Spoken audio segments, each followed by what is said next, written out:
Assalamualaikum warahmatullahi wabarakatuh. Kami dari kelompok 3 akan mempresentasikan tentang masa Khalifah Utsman bin Affan dan Ali bin Abi Thalib. Anggota kelompok kami adalah Balkis Miftahul Ilmi, Bayu Armanda Putra, dan saya sendiri Cahyani Fitriana. Yang pertama, pemilihan Utsman bin Affan. Sebelum Umar bin Khattab wafat, beliau membentuk Dewan Syuro. Tugasnya yaitu untuk memilih khalifah penggantinya. Anggotanya terdiri dari Ali bin Abi Thalib, Utsman bin Affan, Sa'ad bin Abi Waqqas, Abdurrahman bin Auf, Zubair bin Awam, Talha bin Ubaidillah, dan Abdullah bin Umar yang tidak boleh dipilih. Selanjutnya yaitu mekanisme Dewan Syuro. Umar memaparkan aturan main pemilihan tersebut. Bila 5 atau 4 orang bersepakat memilih 1 orang dan 1 atau 2 orang tersebut membangkang, maka bunuhlah mereka yang bangkang. Jika suara berimbang 3-3, maka keputusan diserahkan kepada Abdullah bin Umar. Tapi kalau tidak disepakati, maka yang menjadi khalifah adalah pilihan yang dipilih oleh Abdurrahman. Tetapi jika masih tidak disetujui, maka penggal saja mereka yang membangkang. Selanjutnya, pemilihan calon khalifah. Pada saat itu, Talha sedang tidak ada di Madinah, maka Abdurrahman menyarankan untuk salah satunya mundur dari pencalonan, agar jumlah calon menjadi ganjil. Namun, mereka tetap bersikukuh dan tidak mau mengalah. Perdebatan ini dipicu oleh ambisi ingin menguasai kekuatan Islam, karena sepeninggalan Umar, Islam telah mencapai kegemilangannya dengan wilayah yang sangat luas dan kekayaan Islam yang sangat melimpah ruah. Oleh karena itu, Abdurrahman sendiri yang mengalah dan mengundurkan diri, kemudian diikuti oleh Zubair dan Su'ad, sehingga hanya tersisa Ali dan Utsman saja yang menjadi calon khalifah. Selanjutnya, pemilihan khalifah. Abdurrahman yang dipercaya oleh Umar untuk memimpin syuro berkeliling ke beberapa sahabat Nabi dan masyarakat Madinah. Abdurrahman menanyakan kepada Utsman tentang siapa yang pantas untuk menjadi khalifah. Kemudian ia menjawab Ali. Pertanyaan yang sama diajukan kepada Ali, Zubair, dan Sa'ad secara terpisah. Kemudian mereka menjawab Utsman. Maka suara Utsman lebih unggul daripada Ali. Setelah itu, Abdurrahman mengumpulkan umat Islam untuk membayat Utsman. Utsman bin Affan dibayat pada tanggal 3 Muharram 23 Hijriah atau 644 Masehi.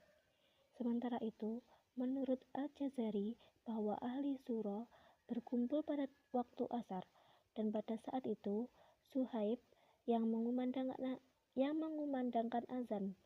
Kemudian Utsman bin Affan keluar untuk melaksanakan sholat bersama umat Islam. Hal yang pertama ia lakukan adalah menambahkan jatah sebanyak 100 dirham kepada masyarakat dan menyebarluaskan berita tersebut ke berbagai pelosok. Setelah itu, Utsman berkhutbah di hadapan masyarakat dengan perasaan yang sangat sedih karena Utsman takut jika ia tidak mampu mengemban amanah tersebut dengan baik. Selanjutnya, perluasan ke Khurasan. Pada tahun 31 Hijriah, penduduk Khurasan menjual harta sehingga Utsman mengirim Abdullah bin Amr, gubernur Basrah, bersama sejumlah besar tentara untuk menaklukkan kembali mereka. Terjadilah perang antara Islam dengan penduduk wilayah Khurasan. Dalam perang ini, pihak kaum muslimin berhasil menaklukkan kembali wilayah Khurasan. Yang ketiga yaitu perluasan wilayah ke Armenia. Pasukan berkuda di bawah pimpinan Panglima Salman bin Rabi'ah al-Bahili berkekuatan 12.000 orang bergerak dari arah Mosul memasuki wilayah Armenia. Pemberontakan dalam wilayah Armenia itu didorong dan dibantu oleh pihak Imperium Roma Timur yang pada waktu itu menguasai Asia Kecil. Tetapi bala bantuan yang diberikan tidak direspon oleh penduduk Armenia. Sebaliknya, semangat juang penduduk Armenia semakin menurun sebab orang tua, wanita, serta anak-anak berlindung ke dalam Al-Kanisat atau rumah ibadah. Pertempuran pun berhasil dimenangkan oleh tentara Islam sehingga menjelang pertengahan tahun 27 Hijriah sampai atau 647 Masehi, Armenia menjadi kawasan wilayah Islam. Yang keempat yaitu perluasan wilayah ke Afrika. Upaya yang pertama dilaksanakan oleh Abdillah bin Sarah sebagai penguasa di daerah Mesir adalah membuat pangkalan militer. Dari pangkalan inilah kaum muslimin dapat menyerang ke daerah Mesir. Yang kelima yaitu perluasan wilayah ke Rai dan Azerbaijan. Pada masa pemerintahan Umar bin Khattab, penduduk Rai dan Azerbaijan aktif dalam membayar jizyah atau pajak. Tetapi sewaktu Utsman bin Affan menjadi khalifah, mereka ingkar membayar jizyah yang sudah disetujui dengan Hudzaifah.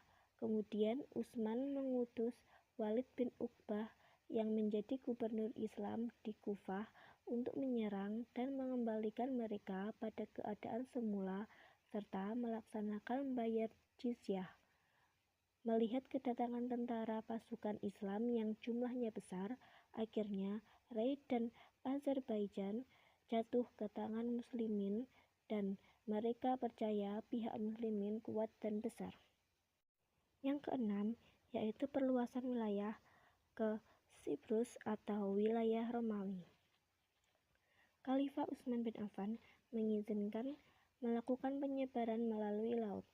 Sebagai gubernur Syria, Muawiyah bin Abi Sufyan melakukan serangan ke Siprus dan berhasil menaklukkannya pada tahun 28 Hijriah atau 648 Masehi. Dia mengalahkan penguasa Romawi dan memaksa pulau itu untuk membayar upeti kepada kekhalifahan.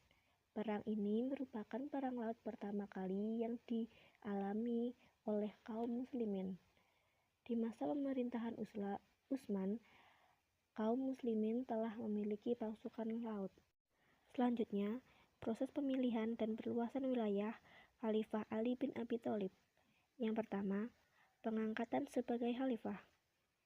Keadaan politik Islam pada saat itu sangat kacau. Ali didesak menjadi khalifah, namun Ali enggan menjadi khalifah. Kaum Muhajirin, Ansor, dan kelompok-kelompok lainnya bersikukuh membuat Ali menjadi khalifah. Semua menyetujui kecuali Muawiyah di Syam yang ingin pembunuh Utsman diadili terlebih dahulu. Namun pada akhirnya Ali bin Abi Thalib menerima kekhalifahan dan mau dibayat, tetapi bayat harus dilakukan di masjid dan di hadapan masyarakat banyak dan tidak tersembunyi atau atas kerelaan kaum muslimin. Bayat berlangsung di Masjid Nabawi termasuk kaum Muhajirin dan Ansor dan tidak ada penolakan, termasuk para sahabat besar, kecuali ada 17-20 orang.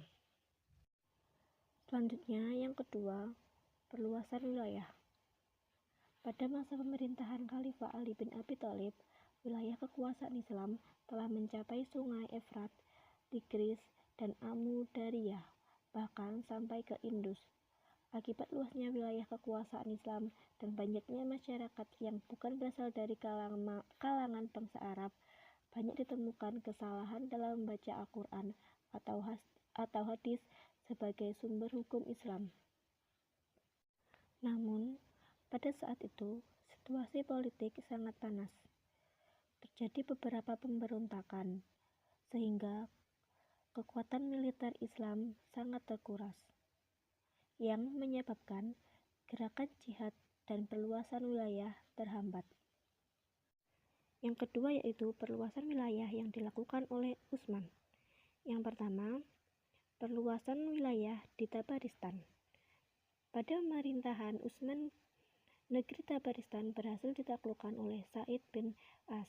Dikatakan bahwa tentara Islam dalam penaklukan ini telah menyertakan Hasan dan Husain, dua putra Ali, begitu juga Abdullah bin Al-Abbas, Amr bin Al-As, dan Az-Zubair bin Al-Awam. Yang kedua, yaitu perluasan wilayah di Khurasan.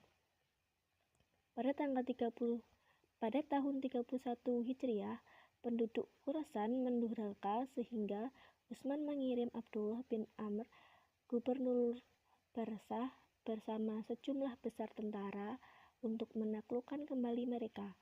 Terjadi perang antara tentara Islam dengan penduduk Mau, Nasibur, Nama, Hirah, Fusang, Bitgis, dan lain-lain dari penduduk wilayah Khurasan. Assalamualaikum warahmatullahi wabarakatuh. Baiklah, saya akan menjelaskan mind mapping yang saya buat dengan judul Pendewanan dan Penetapan Mushaf Utsmani Utsman bin Affan dan Ali bin Abi Thalib. Umat Islam pada masa pemerintahan Khalifah Utsman bin Affan tinggal dalam wilayah yang luas dan terpencar-pencar, seperti di Mesir, Irak, Hijaz, dan sebagainya.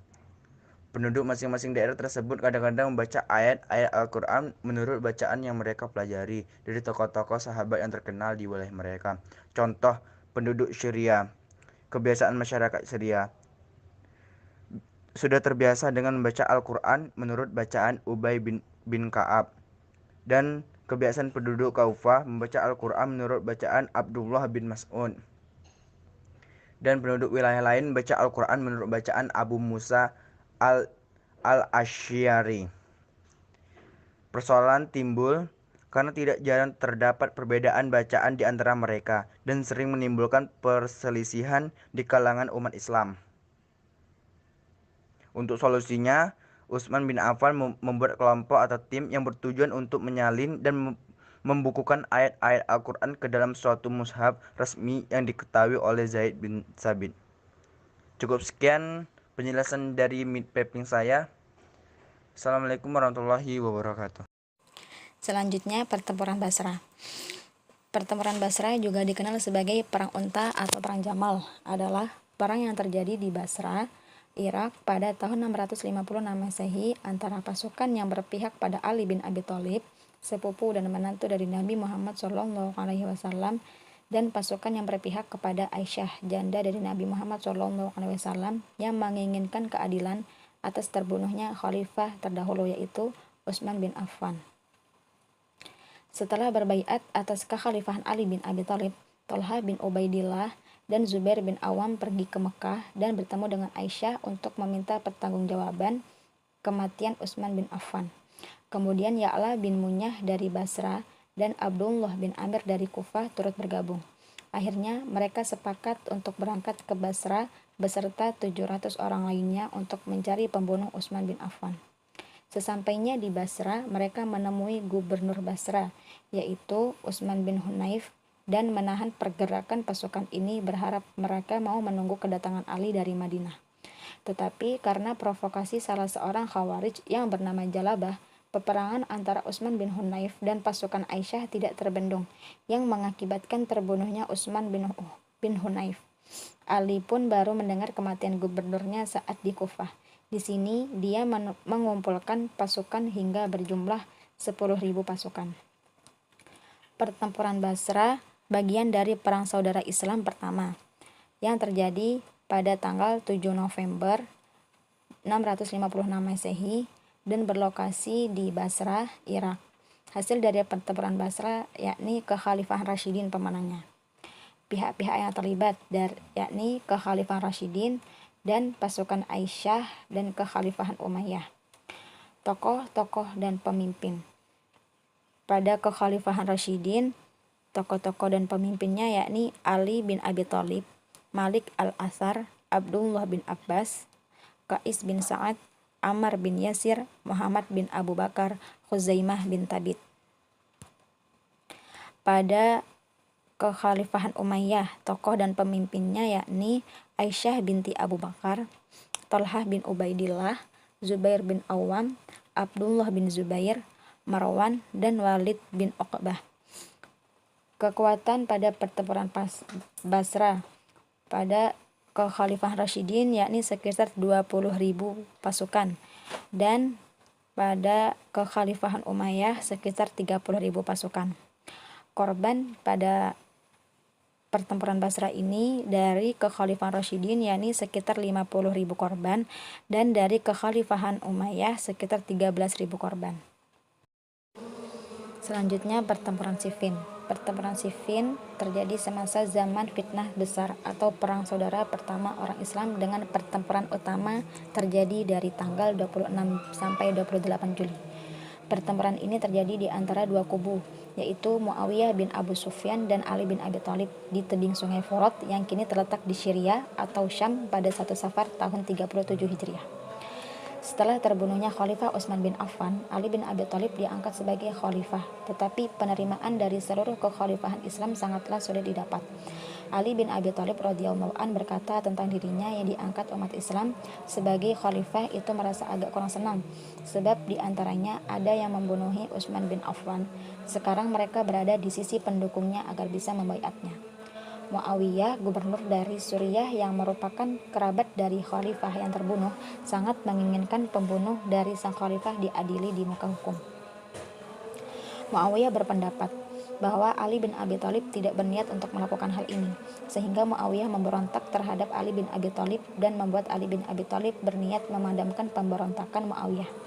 Tapi walau demikian, yang benar menurut ulama adalah Ali hendak melihat kasus ini dari perspektif maslahah atau keuntungan dan mafsadah dari atau kerusakan, sehingga dia berpendapat perlu menahan dulu kasus ini agar supaya umat Islam bersatu dulu baru melakukan qisas. Apalagi pembunuhnya hanya 2-3 orang saja, dan salah satunya seorang budak yang diketahui dari Mesir.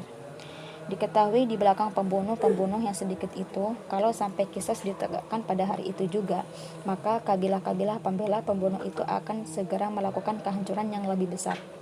Al-Juwani, Imam Al-Haramain, berpendapat bahwa Muawiyah memang memerangi Ali bin Abi Thalib, tetapi tidak mengingkari kepemimpinannya dan tidak bermaksud merebutnya untuk dirinya sendiri. Akan tetapi dia hanya menuntut agar terlaksananya qisas bagi para pembunuh Utsman. Dengan asumsi dia benar, tetapi dia salah dalam hal ini. Hasil dari keadaan ini adalah pertempuran di Siffin antara kedua belah pihak. Pertempuran Siffin bagian dari Perang Saudara Islam pertama yang terjadi pada tanggal 26 Juli sampai 28 Juli 657 Masehi, yang berlokasi di Siffin, Suriah, dan hasil perang saudara utama umat Islam kedua tiada pemenang. Pihak yang terlibat yakni Muawiyah I dan Ali bin Abi Thalib. Tokoh dan pemimpin dari Muawiyah I yakni Amr bin Ash, dan tokoh dan pemimpin dari Ali bin Abi Thalib yakni Ashtar al-Nakhil. Kekuatan pertempuran Siffin dari Muawiyah I yakni sekitar 85.000 pasukan, dan tokoh dan kekuatan dari Ali bin Abi Thalib yakni 95.000 pasukan. Korban pertempuran Siffin dari Muawiyah I yakni sekitar 45.000 pasukan, dan korban dari Ali bin Abi Thalib sekitar 35.000 pasukan. Oke, selanjutnya pertempuran Nahrawan. Pertempuran Nahrawan adalah perang antara Khalifah Ali bin Abi Thalib melawan kaum Khawarij yang berlokasi di dekat Nahrawan, 12 mil dari Baghdad. Kaum Khawarij yang pada awalnya memaksa Ali untuk menerima perjanjian dengan Muawiyah, ternyata merasa tidak puas dengan keadaan setelah perjanjian itu diberlakukan. Maka mereka memutuskan untuk berperang melawan Ali. Ali yang sebelumnya berencana menyerang Muawiyah di Damaskus, terpaksa membatalkan niatnya dan berperang melawan Khawarij pada pertempuran Nahrawan. Pertempuran Nahrawan bagian dari Perang Saudara Islam yang kedua, yang terjadi pada tahun 659 Masehi dan berlokasi di Nahrawan, Irak. Hasil dari pertempuran Nahrawan yakni kemenangan pasukan Khulafatur Rasyidin dan pembunuhan Khalifah Ali 2 tahun kemudian. Pihak yang terlibat yakni pasukan Khulafatur Rasyidin dan Khawarij. Tokoh dan pemimpin pada pasukan Khulafatur Rasyidin yakni Ali bin Abi Thalib sebagai komandan. Tokoh dan pemimpin dari Khawarij yakni Abdullah bin Wahab dan Harkus bin Zuhair.